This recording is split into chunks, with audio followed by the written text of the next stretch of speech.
Okay, well, I'm now delighted to introduce our two panellists this evening, and I'd like to thank them very much in advance for the effort that they put into this evening's event, and in particular for reading the book beforehand.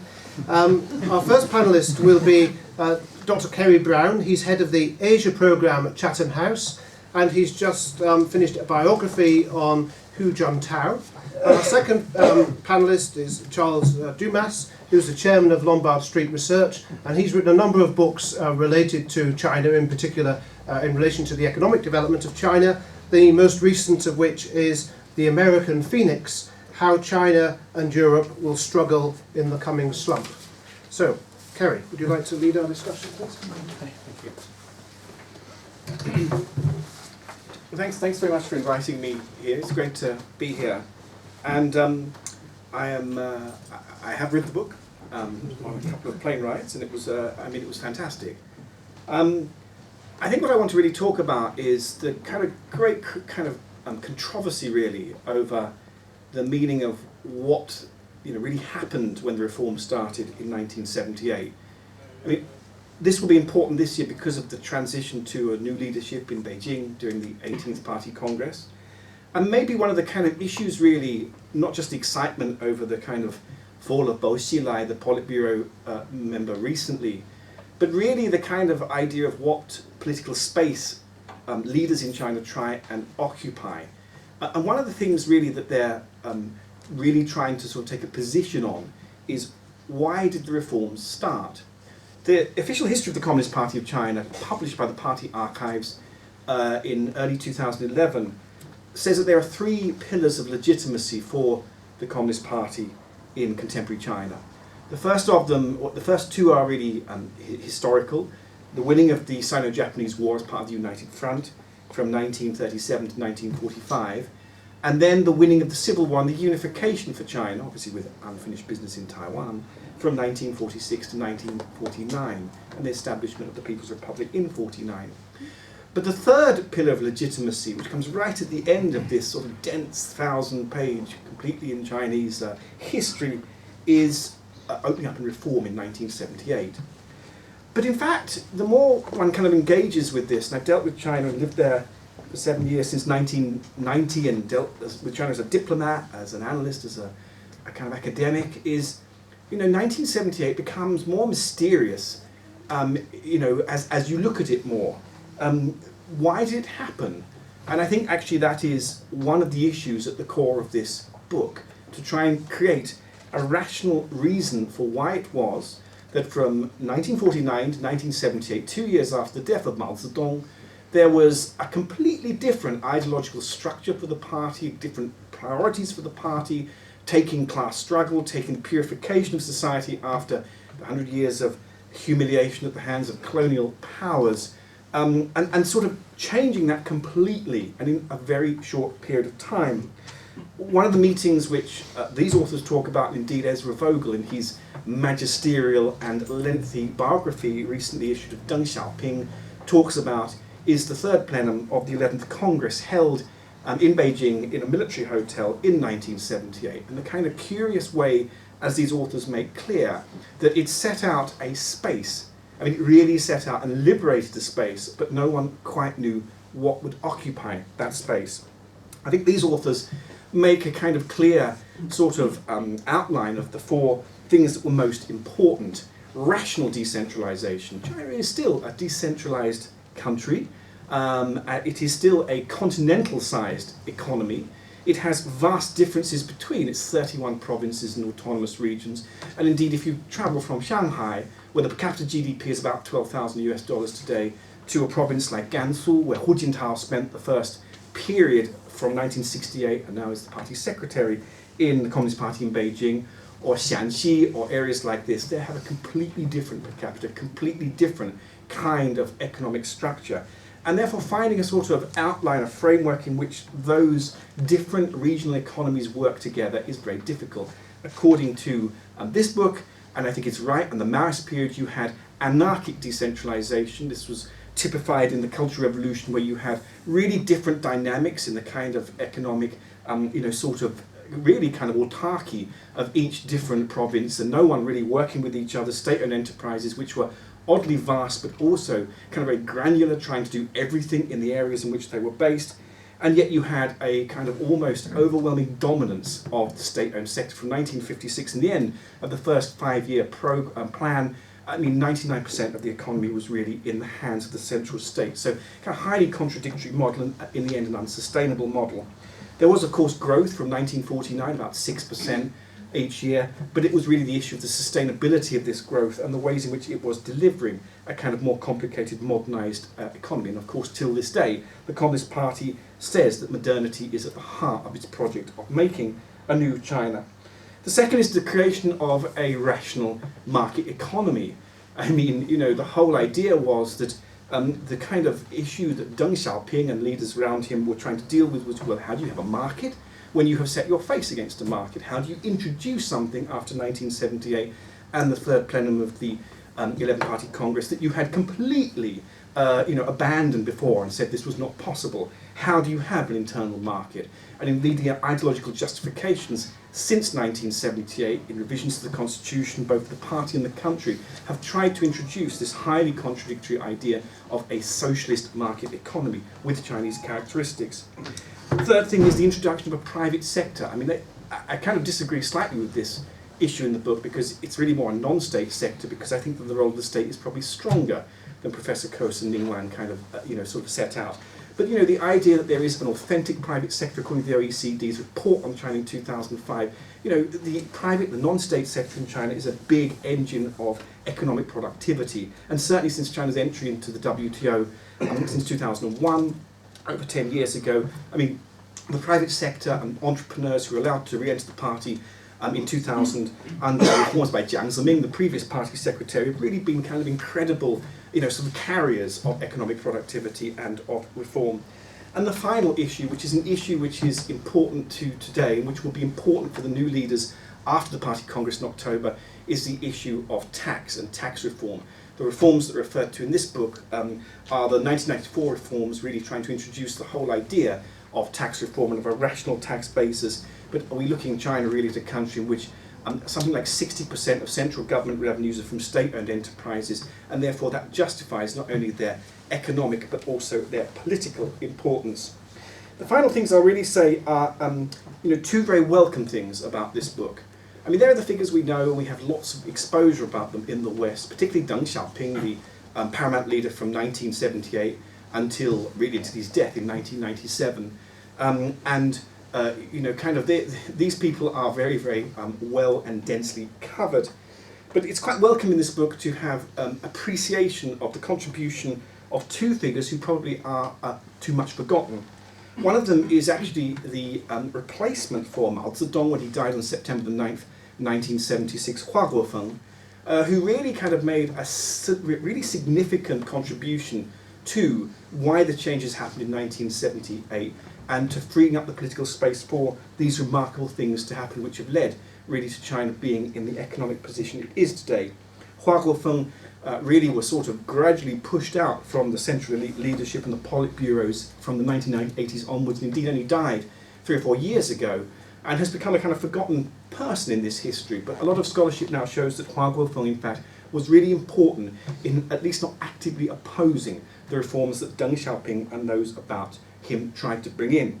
And in fact, Ezra Vogel's biography of Deng Xiaoping shows the sort of incredible changes in Deng Xiaoping's mentality in the early 1970s when he was exiled to Jiangsu in the Chinese countryside and really for the first time had to engage with the failure of the Maoist reforms to kind of give prosperity and health and kind of a good living standard to the very people that the revolution had been built on the back of. I mean, the peasantry, the farmers, and that kind of incredible sort of spiritual crisis that Deng Xiaoping suffered at the age of 76, which really led him to be a great promoter of reforms with Hua Guofeng's support when he was nominally senior to him in the party, at least until about 1981.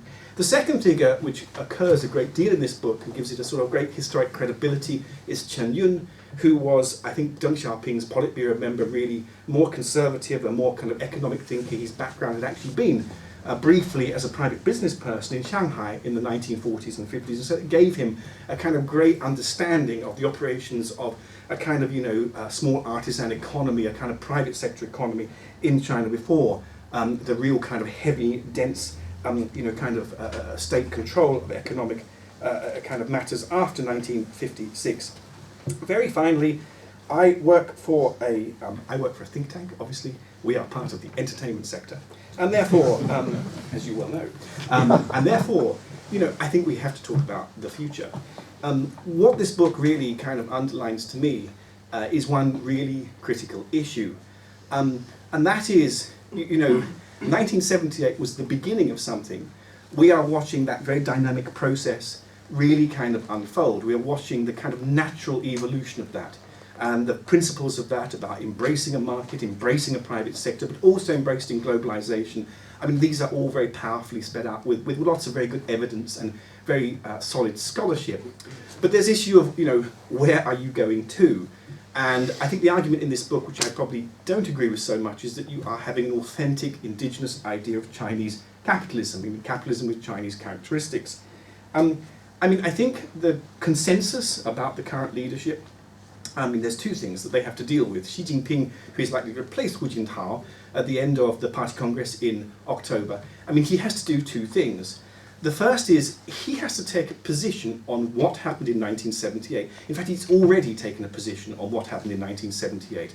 He has to reconcile why you have a collective rational view of history from 1949, post and after 1978. How basically do you deal with the figure of Mao? His idea basically is, without Mao Zedong and the period in which he had power, there would be no China today. But I think that's a parking position.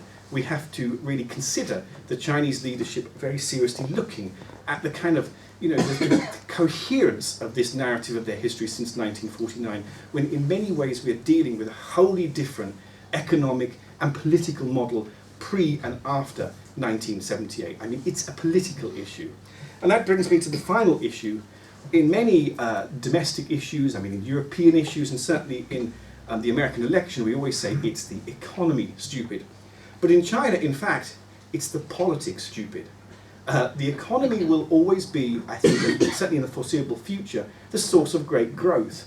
And the 5-year program that's going from 2011 to 2015, the 12 5-year program. There's a sort of objective of, I think, 8% growth. But really, there's plenty of sources for growth as you go around China. You look everywhere and you can see growth. Growth, economy, economic issues, as one party theorist said recently in Beijing, is not the issue.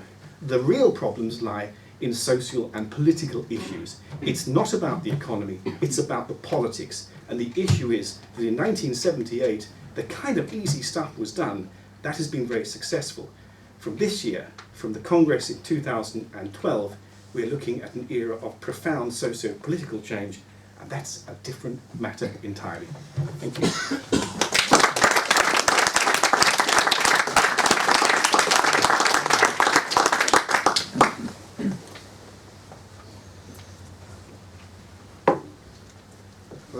It's difficult to follow on that, and yet in a funny kind of way easy, because I sort of entirely agree that we're at a very critical point in the development of the Chinese economy, but I think a lot of the issues are very specifically economic, even if of course they will have to be settled by politicians in a political and social context. This is a wonderful book if you want to find out what's happened, and this past 30 years history is one of the most dramatic economic advances by any country in the world, and reconstitution, if you like, of China into or at least towards its historic situation, which of course was a much larger economy. I think it's well known that the Chinese steel production was larger than that of Britain until 1866 or something like that.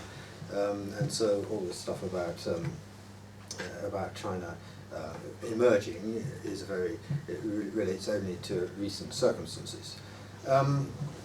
The most interesting part of the book, from my standpoint, I've got to say, was the discussion of the economics of Tiananmen and the letting inflation out of the bag, so to speak, with the monetary expansion from 1985 onwards, and peaking at inflation of 30% in I think it was February 1989, just before the disaster in question. And of course this was a major contribution to the disturbances and the disturbed frame of mind of people at that time. What followed after that was a sort of revanchist patch in Chinese politics and Chinese policy making for the economy, that was itself reversed, it would seem, according to this book, and certainly according to the sort of popular history, by Deng Xiaoping's southern journey in January 1992. And so really, given that we're at a to some degree comparable turning point for China now, I think we have to ask ourselves the question, who can or might do the same sort of thing today, bearing in mind that it is of course the year of major leadership change. Because what China did in the from 1978 onwards, in a sense, but especially in the late 80s and through until recently, was to simply do what other people had done in larger scale because it's a bigger country. The basic idea of export-led growth as a means of development was originated, you could argue, or one might argue, by Germany in the 1950s with the Wirtschaftswunder, although of course Germany was to some extent re-establishing a position that it already had before the war. And this was followed by Japan, and this was followed by Korea, and then that was followed by the Asian tigers, and then in the last 25 to 30 years we've had China.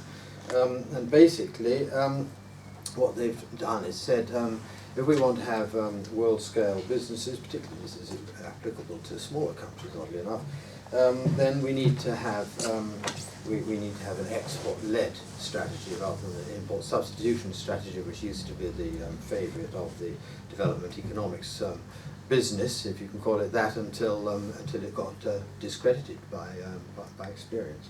And alongside that, there's a very high savings rate, so they're able to finance all of this expansion and the very large rate of investment that went with the expansion without getting into sort of various balance of payments crises that have crabbed development in a lot of countries over the past 30 or 40 years. So that was fine. Basically, they took, if you like, cheap, not to say almost free labour from the country and put it together with almost free capital and produced stuff, and the result was very rapid growth. And very rapid growth of productivity. And the basic problem is that this particular form of development seems to me to have run out of scope. And it's run out of scope for a variety of reasons, but I mean, the basic point here was that in China there was this export-led growth, this very large export surplus, there's also a very high investment rate. Add the two together and you get the savings rate, and by 2007 the Chinese savings rate had reached more than half of GDP. The current account surplus, the total overseas balance on current account, was nearly 10% of GDP. Investment rate was over 40%. Sorry to shower you with statistics, but this is important because no one has ever been at this sort of level in terms of investment and saving, except possibly Britain in about 1848, in the middle of the railway boom, but we know what happened to that. The point I'm making here is that the thing was based on export-led growth, and it was based on a large surplus, but that surplus of course required that someone somewhere was running a deficit, because the world balance payments is nil, owing to the absence of a large economy in Mars. And that means that the people running a deficit were running up debts, and we know who of course they were. Primarily it was the United States consumer, but also to a great degree Britain, Ireland, Club Med, a few other countries. In 2007, in spectacular fashion, the US turned out not merely to have sort of reached its debt capacity in the household sector, but to have exceeded it by a substantial large margin, so large in fact that even Wall Street noticed. And the effect of that was that they had to stop borrowing in the United States, and the current account deficit in America has come down a long way, and the growth rate has come down a long way, and the deficit is probably going to come down a lot further, for reasons I'll state in a moment. But the effect of that is that therefore the export-led growth model to some degree has been killed off, because it was always predicated on the fact that the market of first resort is the United States. And so the Americans are not going to be doing the borrowing anymore then, and the importing, then you can't actually therefore live off exports. So that was one thing. And Europe, of course, is also in trouble for a variety of reasons we won't go into. And so so China has a difficulty because its exports are in fact very nearly as large as its consumption, as consumer spending. It's a very peculiar distribution of demand in China, in which consumer spending is only 1/3 of the economy, compared to about twice that level in typical European economies, and 70% or so in the United States. So the consumer is almost nowhere. And on top of this export ratio, which is very high, the Chinese have a much higher ratio of investment, because what happened after 2007 was that they discovered, my goodness gracious me, we're saving over half our GDP. Well, actually, you can't, even with very considerable growth, invest over half your GDP profitably.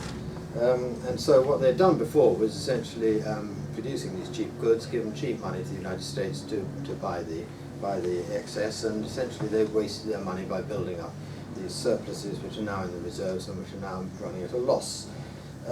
But since 2007, they've had to go another way, which is to ramp up their investment to a level of nearly half GDP. Well, unfortunately, you can't actually always make money if you invest at half your GDP and consumption is only 1/3 of GDP. It's rather difficult, you can imagine, to be making enough profit out of that third to be able to pay a reasonable return on the capital that's been built up over time. So I'm not going to go into the arithmetic of it, but the net of it is that there's a lot of wastage going on, and whereas previously they wasted their money by giving it away to the Americans, now they're wasting their money by making roads to the Gobi Desert, if you like, and that kind of thing, on which very few people drive. And so that's the basic problem, that they've got to get these things down. But if they're going to have slower growth in future, which I think everyone agrees they are, then what am I trying to say here? If they're going to have slower growth, then the rate of investment needed is actually much smaller. So there will be a sharp reduction of this number, not only to get it back to the more reasonable level it was at until 2007, but also to get it back to something that's appropriate for a much slower growth rate than the 10% that was prevailing over the last 25 years. So, so that's the problem. They're liable to lose a very large slab of demand, well, that's part of the problem, from investment going down, and at the same time they'll be losing demand because of the weakness of export markets and the inability of Americans to take on much more of their goods, at least at the growth rate previously prevailing in China. And so demand has to come from consumers, but the trouble is that consumption is only 1/3 of GDP, and the disposable income of consumers is only about 43% of GDP, and they save about 1/4 of that. Hence the fact that consumption is only 1/3. And so how are you going to get consumption up? Well, you either have to have less saving, or you have to have a higher share of income. But they're not likely to have much less saving, because along the line, in the course of the recovery in 2009, the government refused to let the exchange rate go up, even though China had become clearly over-competitive. And the slowdown in the rest of the world meant that China was liable to, needed to have a higher exchange rate in order to improve its real income of consumers and let them spend more. So what happened was that they shoved through enormous monetary stimulus, enormous extra investment demand, these roads to the Gobi Desert, and at the same time they did not. They did not let the exchange rate go up, and because the exchange rate was too low, there was a very strong demand for exports in the short run of the recovery, and they quickly moved off into inflation. And then along came Mr. Bernanke, and the Chinese had created the dollar zone by latching their yuan onto the dollar, which was how they controlled the exchange rate and kept it down. But the problem was that if you do that and you're undervalued, you tend towards inflation anyway, which they did. On top of that, of course, the country that is overvalued, in this case the United States, will tend towards deflation. But Mr. Bernanke said, well, as a matter of fact, we don't particularly want deflation in the United States. So he shoved out a whole heap of cash called QE2, or something along those lines, quantitative easing. And this cash caused an enormous increase of food prices and oil prices and various other prices at the end of 2010, and a lot of liquidity. And the liquidity within this dollar zone flowed downhill into the undervalued part of the dollar zone, which is called China.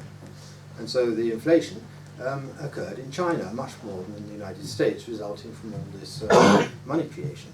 And the result of all of that was that Chinese unit labour costs have been rising by 10% a year for the last 2 years, at the same time as US unit labour costs are absolutely flat. So actually China has had a huge, real appreciation of the currency through inflation, which is a particularly toxic form of appreciation. Because one of the things that results from it, and I'm not going to go into a whole heap of detail, but one thing that results from it is that they have much higher nominal interest rates than they had before, but from the standpoint of savers, low real interest rates, because the interest rates are lower than inflation. That's the trouble with inflation. It tends to be a self-defeating phenomenon, unless it's validated by an irresponsible monetary policy. So in this particular case, what we had was that the real interest rates were held down to some extent. Nominal interest rates were allowed up quite a bit, but not enough. And so consumers said to themselves, wait a second, I've got this great big nest egg, which I'm saving nearly a quarter of my income to build up. And the inflation is reducing its value. And the interest rate is not enough even to keep it up in value. So I have to save more this year just to get back to where I thought I was at the beginning of the year, let alone saving more to get to whatever my target is for this fund. So the effect in the Chinese type of context is that the low real interest rates resulting from the inflation caused people to save more, a lot less, which meant that consumer spending was likely to go down, not up, and in fact as a share of GDP it has gone down for the last 2 or 3 years. And then, despite what the plan says, which is that it's supposed to go up, well, the plan is one thing and the reality is another, as that's what they used to say in Stalin's day, you know. Do you believe the plan, and do you believe the plan, or do you believe the, do you believe the map, or do you believe the ground? And the answer is if Stalin was in there, you believe the map, and if you actually wanted to achieve results, you believe the ground. Where are we? Well, the other thing about this interest rate is that it's gone up, you see, in nominal terms. And the result is that a whole lot of Chinese businesses, which have a very large amount of debt, are having to pay quite high nominal interest rates. So they feel worse off too.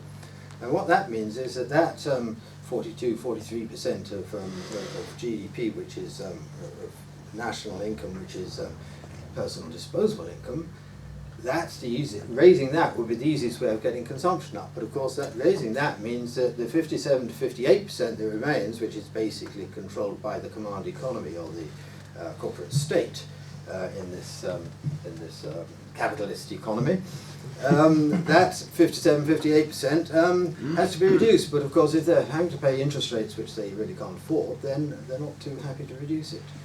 And so you've got a peculiar situation whereby letting the inflation out of the bag, they've created a lot of difficulty in terms of the transition in the economy, which the 5-year plan quite rightly says needs to occur.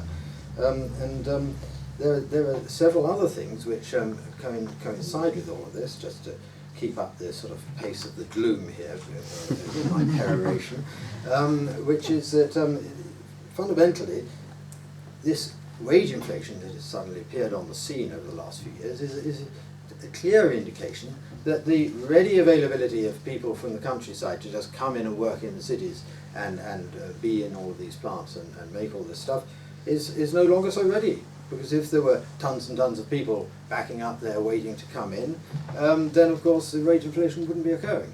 So what we have here is fairly clear-cut evidence that the easy patch is over, where you just take a few virtually free labour and a lot of free capital, slap them together and produce stuff and make a lot of money.